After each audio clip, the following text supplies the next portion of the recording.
India Glitz viewers, Nandita here. Today I'm not Nandita. ஏன்னா முண்டாசு பற்றி படத்தோட ஒரு லான்ச் தான் நான் கலைவாணி. நான் ரொம்ப ரொம்ப ப்ரௌடாக வந்து என்னோட படத்தோட கேரக்டர் நான் என்ன கேரக்டர் ப்ளே பண்ணியிருக்கேன் அந்த பேர் வந்து சொல்லிகிட்டே இருப்பேன். ஏன்னா சினிமா ரிலீஸ்க்கு அப்புறம் வந்து எல்லோரும் அந்த பேரில் தான் என்னை கூப்பிடுவாங்க. ஸோ இப்போ வரைக்கும் நான் குமுதாவாக இருந்தேன். ஸோ கலைவாணி ஒரு ஸ்கூல் கேர்ள் கேரக்டர் நான் ப்ளே பண்ணியிருக்கேன். அண்ட் விஷ்ணு என்னோட கோ ஆக்டர். நல்லா பண்ணியிருக்கோன்னு நாங்கள் நம்புகிறோம். ஏன்னா இப்போ தான் டீசரில் பார்க்கும்போது டீசர் ட்ரெய்லர் ஒரு சாங் கூட பார்த்தோம். ரொம்ப நல்லா இருந்தது. ரொம்ப ரசித்து நான் பண்ணியிருக்கிற ஒரு ரோல் கலைவாணி. ஸோ சாங்ஸ் கூட நல்லா வந்திருக்கு. சாங்ஸ் கேளுங்க. அண்ட் படம் எப்போ ரிலீஸ் ஆக போகுது நான் வெயிட் பண்ணுறேன். நீங்களும் வெயிட் பண்ணுங்கள். தேங்க்யூ. இந்தியா கிளிஸ் நேயர்களுக்கு வணக்கம். முண்டாசுப்பட்டி என்னோட அடுத்த படம் இன்றைக்கி ஆடியோ ரிலீஸ் ஆகிருக்கு. ரொம்ப சந்தோஷமாக இருக்குது. சிவி குமார் சார் படத்தோட producer. So CV Kumar sir பேனர்னாவே கண்டிப்பாக ஒரு வித்தியாசமான படமாக தான் இருக்கும். நீங்கள் உங்களுக்கு எல்லாருக்கும் தெரியும். அந்த விதத்தில் முண்டாசுப்பட்டியும் ஒரு ஜாலியான வித்தியாசமான ஒரு கதை, ஒரு ஃபேண்டசி ஃபில்ம். நானும் காளியும் வந்து ஒரு ஸ்டுடியோ வச்சுருக்கோம். ஹாலிவுட் ஸ்டுடியோன்னு பேர். ஒரு ஃபோட்டோகிராஃபராக வந்து நான் ப்ளே பண்ணுறேன் இந்த படத்தில். நாங்கள் முண்டாசுப்பட்டி கிராமத்துக்கு போய் என்ன பண்ணுறோம், நாங்கள் அடிக்கிற லூட்டி தான் வந்து இந்த கதை. ஸோ நந்திதா படத்தோட ஹீரோயின். ஸோ லவ் தான் வந்து இந்த படத்தை தொடர்ந்து கொண்டு போவோம். ஸோ ஒரு ஜாலியான ஒரு படம், ஃபேமிலி கூட உட்காந்து பார்க்க வேண்டிய ஒரு படம். ஸோ கண்டிப்பாக பாருங்கள், மிஸ் பண்ணாதீங்க. அதே மாதிரி சாங்ஸ் வந்து ரொம்ப அழகாக வந்திருக்கு. ஷான் ரோல்டன் படத்தோட மியூசிக் டைரக்டர். ராசா மகராசா என்னோட ஃபேவரட் சாங். ஸோ நீங்களும் கேளுங்க, ட்ரெய்லர் பாருங்கள், கண்டிப்பாக படத்தை மிஸ் பண்ணாதீங்க. தேங்க்ஸ். வணக்கம், என் பேர் ஷான் ரோல்டன். முண்டாசுப்பட்டி படத்துக்கு நான் தான் மியூசிக் பண்ணியிருக்கேன். இது வந்து சிவி குமார் சார் மற்றும் ஃபாக்ஸ் பிக்சர்ஸ் சேர்ந்து தயாரிக்கிற படம். ஸோ ரெண்டு பெரிய நிறுவனங்கள். ஒரு சிவி குமார் சார் வந்து இப்போ இருக்கிறதுலே மோஸ்ட் சக்ஸஸ்ஃபுல் ப்ரொடியூசர் அப்படின்னு சொல்லலாம். முதல் டைம் டைரக்டர்ஸ் வச்சு அவர் ஏற்கனவே பயங்கரமான ஒரு ட்ராக் ரெக்கார்டு இருக்குது அவருக்கு. ஸோ அந்த விதத்தில் வந்து நான் சைன் பண்ண ஃபஸ்ட்டு படம் இது. எனக்கு ஒரு முதல்ல வாய்ப்பு கொடுத்தது அவர் தான். ஸோ நிச்சயமாக அவருக்கு முதல்ல நன்றி சொல்லணும். ஃபாக்ஸ் பிக்சர்ஸ் வந்து அவங்களுக்கும் இன்டர்நேஷ்னல் லெவலில் ஒரு பெரிய பேர் அவங்களுக்கு இருக்குது. ஸோ இந்த மாதிரி ஒரு சப்ஜெக்டை சூஸ் பண்ணி ஒரு ட்ரெடிஷ்னல் கண்டென்ட், அதாவது ஒரு வில்லேஜ் சப்ஜெக்டை வந்து அவங்க சூஸ் பண்ணது வந்து ரொம்ப பெரிய விஷயம். ஏன்னா இங்கே இருக்கிற அழகான விஷயங்கள் எவ்வளோ இருக்குது நம்ம ஊர்லேயே, அதெல்லாம் வந்து வெளியில் கொண்டு போகணும் அப்படின்னு நினைக்கிறது வந்து ரொம்ப ஒரு ஸ்மார்ட்டான ஒரு தாட்டு. இந்த படம் சூப்பர் ஸ்டேஷன்ஸ். இந்த கிராமமே முண்டாசுப்பட்டி அப்படிங்கிற கிராமமே ஒரு கற்பனை கிராமம் தான். ஸோ கதை முதல்ல சொல்லும் போது எனக்கு ரொம்ப பிடிச்சிது. நிறையா ஃபுல் அண்ட் ஃபுல் ஒரு காமெடி ட்ரீட்மெண்ட்டில் தான் அமைஞ்சிருக்கு இந்த கதை. காமெடினா ஒரு வெறும் டைலாக் காமெடி மட்டும் இல்லாமல் சிச்சுவேஷனலான காமெடி, கேரக்டர் பேஸ்ட் காமெடி எல்லாமே இந்த படத்தில் இருக்கும். இந்த படத்தில் ஃபுல்லாக ஃபோக் மியூசிக் தான். எல்லா பாடல்கள்லையுமே அந்த ஃபோக் அப்ரோச் தான் இருக்கும். நிறைய ஃபோக் மியூசிஷியன்ஸ் பர்ஃபார்ம் பண்ணியிருக்காங்க இந்த படத்தில். சிங்கர்ஸ்னு சொல்ல போனால் இப்போ ரீசெண்டாக ஹிட் பாடல்கள் எல்லாமே பாடின பிரதீப், கல்யாணி, அந்தோனிதாசன், ஹரிச்சரன் எல்லாருமே இந்த படத்தில் பாடியிருக்காங்க. இந்த படத்தில் முத்தமிழ் அப்படிங்கிற ஒரு 5 பாட்டு எழுதியிருக்காரு. ஜிகேபி அப்படிங்கிறவர் ஆம்பளசிங்கம்ங்கிற பாட்டு எழுதியிருக்காரு. வணக்கம், நான் ராம்குமார் பேசுகிறேன், முண்டாசுப்பட்டி படத்துடைய இயக்குனர். இந்த படம் வந்து ஒரு குறும்படத்துலேருந்து ஒரு முழுநீள திரைப்படமாக நான் மாற்றிருக்கிறோம். இதுக்கு வந்து ரொம்ப முக்கியமான காரணம் வந்து இந்த குறும்படமாக வரும்போது இதை பார்த்து எனக்கு பாராட்டிய ஆடியன்ஸ் தான். ஏன்னா அவங்களுடைய பாராட்டு இல்லைன்னா இந்த முழுநீள திரைப்படமாக எனக்கு மாற்றுறதுக்கான ஒரு உந்துதல் வந்திருக்காது. அதுக்காக நான் இந்த படத்தை பார்த்து பாராட்டிய எல்லாருக்கும் நான் நன்றி சொல்லிக்கிறேன். இந்த படம் வந்து முழுக்க 80களில் பின்னணியில் எடுக்கப்பட்டது. இதில் வந்து விஷ்ணு, நந்திதா, காளி, ராமதாஸ் ஒரு முக்கியமான கதாபாத்திரத்தில் ஆனந்தராஜ் சார் நடிச்சிருக்காரு. எல்லாருமே ரொம்ப ரொம்ப சிறப்பாக பண்ணியிருக்கிறாங்க. இன்றைக்கி வந்து இந்த படத்துடைய ஆடியோ லான்ச். இந்த படத்துடைய இசையமைப்பாளர் ஷான் ரோலன் சொல்லிட்டு ஒருத்தர். இது வந்து ஏற்கனவே இது வந்து அவருடைய 2வது படம். முதல் படமாக வந்து வாய்மூடி பேசுங்கிற படத்துடைய இசையமைப்பாளராக வேலை செஞ்சுருக்காரு. அந்த படத்துடைய எப்படி பாடல்கள் ரொம்ப ஒரு உதவி பலமாக இருந்தது. இந்த படத்துக்கும் கண்டிப்பாக பாடல்களும் பின்னணியும் ரொம்ப பலமாக இருக்குன்னு நான் நம்புகிறேன். நீங்கள் கண்டிப்பாக படம் வரும்போது பார்த்தீங்கன்னா அது உங்களுக்கு கண்டிப்பாக தெரியும். இந்த பாடல்கள் கேளுங்க, ரொம்ப ரொம்ப நல்லாயிருக்கும். கண்டிப்பாக உங்களுக்கு ரொம்ப பிடிக்கும். படமாக வரும்போது பார்த்தீங்கன்னா உங்களுக்கு நல்ல ஒரு ஒரு ஒரு முழுநீள நகைச்சுவை படம் பார்த்த ஒரு திருப்தி உங்களுக்கு இந்த படம் கொடுக்குன்னு நான் நம்புகிறேன். கண்டிப்பாக தியேட்டரில் பாருங்கள். தேங்க்யூ. எல்லாருக்கும் வணக்கம். Today I'm standing here and I'm talking about my all movies. It's just because of Thirukumaran production, C V Kumar sir. இன்றைக்கி என்னோட 2வது படம் அந்த ப்ரொடக்ஷனில். I'm very proud to say that. Thank you so much sir இந்த ஒரு கேரக்டர் கொடுத்ததுக்காக. டீசர் ட்ரெய்லர் அண்ட் சாங்ஸ் பார்க்கும்போது நானா அதுன்ற டவுட் எனக்கே வருது. So I just can't forget this moment. And என்னோட ஃபேவரட் ப்ரொடக்ஷன் வந்து ஃபாக்ஸ் ஸ்டார்ஸ்.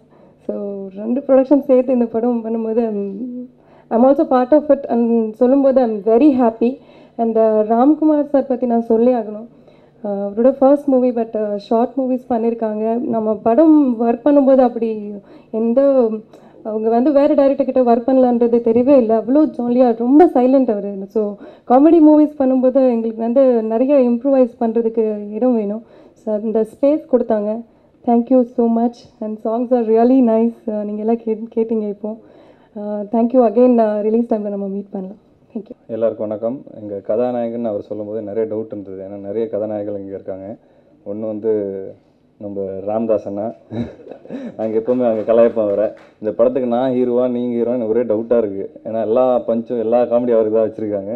அடுத்ததாக நம்ம நிக்கில் அண்ணன் பார்த்துருப்பீங்க. பயங்கரமான ஒரு இன்ட்ரடக்ஷன். இந்த மாதிரி இன்ட்ரடக்ஷன் தமிழ் சினிமா யாருக்கும் நான் பார்த்ததில்லை. ஸோ எனக்கு ஒரு சின்ன டவுட் இருந்துச்சு, நான் தான். அடுத்ததாக ஷார்ட் ஃபில்மோட ஹீரோ காளி அண்ணன், அவரும் இங்கே தான் உட்காந்துருக்காரு. ஸோ நிறைய ஹீரோஸ் இங்கே இருக்காங்க. ஸோ அதாவது சின்ன டவுட் இருந்தது. ஓகே, முண்டாசுப்பட்டி ரொம்ப சந்தோஷமாக இருந்தது இந்த கதை வந்து எனக்கு வந்ததில். சில விஷயங்கள் ஷேர் பண்ணணும்னு விரும்புகிறேன். சில கதைகள் நம்ம சூஸ் பண்ணுவோம், பட் சில வாட்டி வந்து கதைகள் நம்மளை சூஸ் பண்ணோம். அந்த விதத்தில் எனக்கு வந்து முண்டாசுப்பட்டி என்ன சூஸ் பண்ணுதுன்னு நான் சொல்லுவேன். ஏன் அப்படின்னா முண்டாசுப்பட்டி வந்து ஒரு ஷார்ட் ஃபிலிம், ஒரு ஃபீச்சர் ஃபிலிம் எடுக்க போகிறாங்கன்னு நான் கேள்விப்பட்டேன். அண்ட் அதோட கான்செப்ட் வந்து ஒரு நண்பர் சொன்னார். கேட்ட உடனே ரொம்ப பிடிச்சிது. சரி, இந்த மாதிரி கதைகள் ஏன் நம்மளுக்கு வரமாட்டேங்குது. உடனே யூடியூப்பில் போய் பார்த்தேன், படம் எடுத்துட்டாங்க அதுக்குள்ளே. சரி, அப்போ யோசித்தேன் நம்மளுக்குலாம் எப்போ இந்த மாதிரி வரும் அப்படின்ட்டு. அப்போ சிவி குமார் வந்து இடையில ஒரு வாட்டி மீட் பண்ணும்போது அவர்கிட்ட சொன்னேன், I like all his films, pizza, Soodhu Kavvum, Attakathi, சின்ன வித்தியாசத்தோட படமாக இருக்கும் எல்லாமே அவரோட படங்கள்.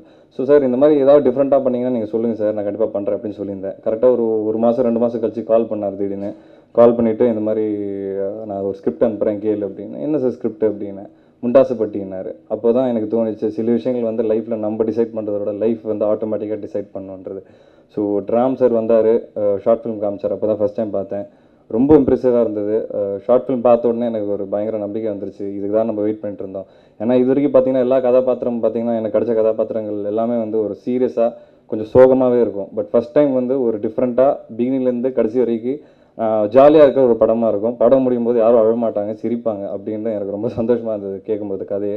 அண்ட் ரொம்ப பியூட்டிஃபுல் அடாப்ட் பண்ணார் ஒரு ஷார்ட் ஃபிலிம்லேருந்து ஒரு ஃபீச்சர் ஃபிலிமுக்கு. So first of all CV Kumar சாருக்கு நன்றி சொல்லணும்னு நினைக்கிறேன். ஏன்னா அது மைண்டில் வச்சார். அண்ட் இந்த மாதிரி ஒரு அழகான வாய்ப்பு வந்து எனக்கு என்ன தேவையோ அந்த சுச்சுவேஷனில் அது கொடுத்தாரு. அண்ட் ஃபாக்ஸ் ஸ்டார் ப்ரொடக்ஷன் படத்தை ரிலீஸ் பண்ணுறாங்க. சூப்பராக இருக்குது. ஒரு வைப்ஸே வந்து ரொம்ப நல்லாயிருக்கு. அண்ட் ட்ரெய்லர்லாம் பார்த்துருப்பீங்க. Hope you all like it. And இந்த படத்தை பற்றி எப்படி நான் விஷால் சார் ஆடியோவில் ஸ்பீச் பேசினேனோ அதெல்லாம் வந்து மக்கள்கிட்ட சேர்த்திங்களோ அதே மாதிரி இந்த படத்தை பற்றி மக்கள்கிட்ட சேர்த்துனீங்கன்னா ரொம்ப நல்லாயிருக்கும். So I want to thank each and every press member. ரொம்ப சந்தோஷம். தொடர்ந்து வந்து உங்கள் சப்போர்ட் எங்களுக்கு இருக்குது. அதே மாதிரி இந்த படத்துக்கு சப்போர்ட் பண்ணுங்கள். அண்ட் ராம் சார் பற்றி கண்டிப்பாக நான் சொல்லணும். ஒரு ஃபஸ்ட் டைம் டைரக்டர், ஒரு ஷார்ட் ஃபிலிம் பண்ணிவிட்டு எந்த எக்ஸ்பீரியன்ஸும் இல்லாமல் ஒரு ஃபீச்சர் ஃபிலிம் எடுத்தார். But it was a pleasure working with the team. அவங்க என்டையர் டீம், அசிஸ்டன்ட் டைரக்டர்ஸாக இருக்கட்டும், co directors, Shankar sir, DOP, music director Sean Roldan வந்து ஆல்ரெடி ஒருத்தருக்கு அறிமுகமானவங்களாக இருந்தாங்க படம் ஸ்டார்ட் பண்ணும்போது. நானும் நந்திதா வந்து புதுசாக இந்த டீமுக்குள்ளே போனோம்.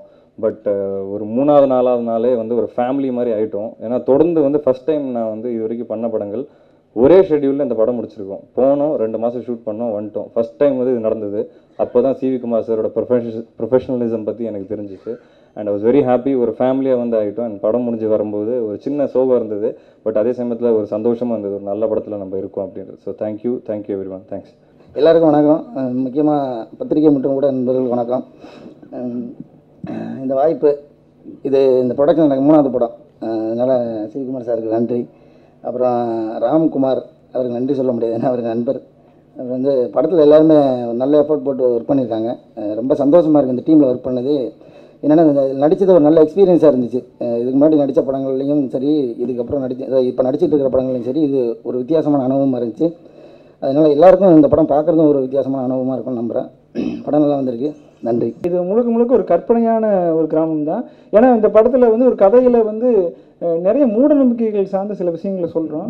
அதுக்கு வந்து ஒரு கிராமம் தேவைப்படுது. ஏன்னா உண்மையான கிராமத்துக்கு போய் உண்மையான ஒரு கிராமத்து பேரை வச்சு நம்ம பண்ண முடியாது. ஏன்னா அதனால் சில பிரச்சனைகள் வரலாம். அதனால் வந்து ஒரு கற்பனையாக ஒரு கிராமத்தை உருவாக்கணும்னு சொல்லி உருவாக்குனது தான். அதுக்கு சில சடங்குகள் சம்பிரதாயங்களும் இருக்கும். ஒவ்வொரு ஊருக்கு ஒரு சில விஷயங்கள் இருக்கும். ஒவ்வொரு ஊரில் சில ஊர்களில் பார்த்தீங்கன்னா பிறந்த உடனே சூடு வைப்பாங்க, சில ஊர்களில் செருப்பு போட மாட்டாங்க, சில ஊர்களில் பட்டாசு வெடிக்க மாட்டாங்க, சில ஊர்களில் ஒவ்வொன்றுக்கும் ஒரு ஒரு இது வச்சுருப்பாங்க. அது சில இது நல்லா இருக்கும், சில இதில் கெட்டதாக இருக்கும். அந்த வகையில் இந்த திரைப்படத்தில் வர கிராமம் வந்து நிறைய மூட நம்பிக்கைகள் கலந்த ஒரு ஊராக இருக்கும். அதுக்கு சரி ஒரு நம்ம கற்பனையாக ஒரு பேர் வைப்போமேன்னு சொல்லி தான் முண்டாசுப்பட்டிங்கிற ஒரு பேர் வச்சோம். இதில் பார்த்தீங்கன்னா இன்னொரு விஷயம் என்னென்னா, இந்த கிராமத்தில் இருக்கிற அத்தனை ஆண்களும் வந்து முண்டாசு கட்டியிருப்பாங்க. இது ஒரு முழுக்க இதுவும் கற்பனை தான். இது ஒரு எந்த ஒரு காரணமும் கிடையாது. சரி ஒரு தனித்துவமாக இருக்கட்டுமேங்கிறதுக்காக இந்த பேர் வச்சோம். அது அந்த கிராமத்துடைய ஒரு பழக்கம், ஒரு பயம். இந்த கதையை நீ இப்போ எடுக்கவே முடியாது, இந்த காலகட்டத்தில் நடக்கிற மாதிரி எடுக்கவே முடியாது. ஏன்னா இப்போ செல்ஃபோன்லேயே கேமரா வந்துருச்சு. இது இப்போ நான் இந்த கதையை இந்த காலகட்டத்தில் நடக்கிற மாதிரி எடுத்திருந்தேன்னா கண்டிப்பாக நம்பகத்தன்மை குறைவாக இருக்கும். அதனால தான் ஒரு 30 வருடங்களுக்கு முன்னாடி கொண்டு போகலான்னு சொல்லி 80களில் நடக்கிற மாதிரி வச்சுருக்கோம். இல்லை முழுக்க யார் அந்த கிராமத்துக்குள்ளே புகைப்படம் எடுத்தால் ஆபத்து, யாருமே நிற்க மாட்டாங்க. அந்த ஊரில் இருக்கிற ஆடு மாடு கோழி எதுவுமே நிற்காது. ஏன்னா அந்த போஸ்டர்லேயே பார்த்தீங்கன்னா தெரியும் முழுக்க அது. ஏன்னா அதுக்கு ஒரு காரணம் இருக்குது. ஒரு முதல் 5 நிமிஷத்தில் அதை பற்றின ஒரு சின்ன விளக்கம், ஒரு ஒரு சம்பவத்தை அடிப்படையாக வச்சு இது சொல்லியிருக்கிறோம். இந்த படம் பார்க்கும்போது உங்களுக்கு அது தெரியும். அதுக்கான ஷார்ட் ஃபிலிமில் அதை வந்து விஷுவலாக காட்டல, இந்த திரைப்படத்தில் விஷுவலாக காட்டியிருக்கோம். ஒரு ஜமீன் கேரக்டரில் பண்ணியிருக்கிறாரு. அந்த கேரக்டரை பற்றி முழுக்க சொல்ல முடியாது. ஏன்னா அது ஒரு சின்ன ஒரு இன்ட்ரெஸ்டிங்கான கதாபாத்திரம் அது. அந்த கதாபாத்திரத்துக்கு நான் ஆனந்தராஜை கேட்டபோது உடனே ஒத்துக்கிட்டார் சிவிகுமார் சார். ஏன்னா அந்த கதாபாத்திரத்துக்கு ஒரு ஃபெமிலியரான ஆர்டிஸ்ட் இருந்தால் ரொம்ப நல்லாயிருக்கும்னு எனக்கு தோணுச்சு. ஆனந்தராஜ் சார் வந்து இந்த படத்தில் நடிச்சிருக்காரு, ரொம்ப சிறப்பாக பண்ணியிருக்காரு, ரொம்ப அசால்ட்டாக நடிச்சிருக்காரு. ஏன்னா நான் ஒரு புதுமுக இயக்குனங்கிற மாதிரி எனக்கு நினைக்காம ஒரு சொந்த சகோதரன் மாதிரி நினச்சி எனக்கு நிறைய விஷயங்களை டிப்ஸாக கொடுத்து பண்ணியிருக்காரு. நான் சொன்ன விஷயங்கள் நிறைய ஏற்றுக்கிட்டு, நிறைய விஷயங்கள் இல்லை எல்லா விஷயங்களுமே ஏற்றுக்கிட்டு பண்ணார். இந்த நேரத்தில் அவருக்கும் நான் நன்றி சொல்லிக்கிறேன். இல்லை மெசேஜில் இல்லை, கண்டிப்பாக இது வந்து பிரச்சார படமாக இருக்காது. ஏன்னா இப்போ வந்து மூட நம்பிக்கை வந்து எப்படிலாம் சிலர் உபயோகப்படுத்தி மக்களை ஏமாத்துறாங்கங்கிறது வந்து இப்போவே நடக்குது. உண்மையாக சொல்கிறேன், இந்த படத்தில் அப்படி ஏமாத்துறது கதாநாயகன் தான். இது வந்து ஒரு முக்கியமான திருப்பத்துக்காக வச்சுருக்குது. அதுதான் நீங்கள் ஷார்ட் ஃபிலிம் பார்த்துருந்தீங்க அது தெரியும். அதுதான் முக்கியமான சம்பவமாக இருக்கும். ஆனால் இந்த படத்தில் இது ஒரு சின்ன சம்பவம். அந்த குறும்படத்தில் அது பெரிய அதுதான் முழுக்க இருக்கும். இதில் வந்து ஒரு சின்ன ஒரு பார்ட்டாக இருக்கும். நான் வந்து பேசிக்காக கார்ட்டூன்ஸ் தான். நான் இந்த படத்துக்காக பண்ணும்போது ஸ்டோரி போர்டெலாம் பண்ணேன். ஆனால் இதெல்லாம் பண்ணது வந்து வின்சிராஜ்னு சொல்லிட்டு ஒருத்தர், ஒரு இன்டர்நேஷ்னல் டிசைனர். அவர் கேன்சலர் 2-3 விருதுகள் வாங்கியிருக்கிறாரு. அவர் சூதுகுவம் படத்துக்கு அவர் பண்ணார். இந்த படத்துக்கு அவராக என்னை கூப்பிட்டு நான் இந்த படத்துக்கு நான் டிசைன் பண்ணி கொடுக்குறேன் அப்படின்னு சொல்லி சொன்னார். ஏன்னா இந்த குறும்படத்தை பார்த்துட்டு என்னை ரொம்ப பாராட்டினார். இந்த நேரத்தில் அவருக்கு நான் நன்றி சொல்கிறேன். ஏன்னா இது பார்க்கும்போது உங்களுக்கு ஒரு இம்ப்ரெஸ் ஆச்சுன்னா படத்துக்கு ஒரு பெரிய படம், அதுக்கு காரணம் அவர் தான். அதனால் வந்து இந்த நேரத்தில் நான் அவருக்கு நன்றி சொல்லிக்கிறேன். இல்லை சார், என்னோட உண்மையான பேர் வந்து ஆக்சுவலாக விஷால். ஸோ நான் அவர்னால தான் மாற்றிருந்தேன். நிறைய பேருக்கு என்ன விஷாலாக தெரியும். ஸோ பழைய ஃப்ரெண்ட்ஸ்லாம் ஏன்னா நிறைய கிரிக்கெட் ஆடிருக்கேன், நிறைய ஊரில் பார்த்தீங்கன்னா கிரிக்கெட் ஆடிருக்கேன். ஸோ எல்லாருக்கும் என்ன விஷாலாக தான் தெரியும். திடீர்னு யோசித்தேன், சரி பழைய பேரும் நம்ம சேர்த்துக்கலாம் அப்படின்னு. அதனால தான் விஷ்ணு விஷாலாக மாற்றினேன். இல்லை முடிஞ்சு போகும்போது சொன்னார், இந்த மாதிரி விஷ்ணுக்கும் நந்திதாக்கு ஏதோ போயிட்டுருக்குன்னு நான் கேள்விப்பட்டேன் அப்படின்னு சொல்லிட்டு போயிட்டார். ஸோ முடியும் போது நல்லதாக செஞ்சுட்டு போயிட்டார். ரொம்ப நாளாக வெயிட் பண்ணிகிட்டு இருந்தார், எப்போ இந்த வாய்ப்பு கிடைக்கும்னு. கரெக்டாக நானே கொடுத்துட்டேன். இல்லைங்க, அது பழிதாங்க. எப்படிங்க அது? ஆஹா, அரஸ்டிங்க. இதில் வந்து விஷால் ஓகே, லக்ஷ்மி மேனன் ஓகே, விஷ்ணு கூட ஓகே, நந்திதா ஏன்? நந்திதா பேர் எதுக்கு வருதுன்னு அதான் டவுட் எனக்கு. இல்லை அது விஷால்ன்றதுனால இதில் ஏதோ ஒரு லிப்லாக் இருக்கான்னு ஒரு டவுட்டில் கேட்குறேன் சார். ஆக்சுவலாக காலையில் வந்து சூரியன் எஃப்எம்ல நந்திதானால நான் வந்து இவங்கக்கிட்ட லக்ஷ்மி மேனன் கிட்ட பேசிட்டேன் இன்னைக்கு. ஸோ ஃபஸ்ட் டைம் வந்து விஷாலை மீறி வந்து ஃபோனில் பேசிட்டேன். ஸோ சொல்லிட்டேன், நான் நேரில் பார்க்கணும்னு நினச்சேன், பார்க்க முடியல, தயவுசெய்து ஃபோனில் வச்சு பேசிட்டேன் நான். ஸோ அவங்களுக்கு தான் நன்றி சொல்லணும். அவங்க தான் வந்து என்னை பேச வச்சாங்க. ஸோ அதனால் நம்மளுக்குள்ளே எதுவும் இல்லை உங்களுக்காக தான் நான் ஃபோனே பண்ணேன்னு சொல்லிட்டாங்க. ஆமாம் பேசியிருக்காங்க. நதிதா வந்து அவங்க பெரிய ஃபேன்னாங்க. ஒன்ஸ் விஷால் கிட்ட பேசினாங்களோ அதுக்கப்புறம் என்கிட்ட பேச கம்மி பண்ணிட்டாங்க.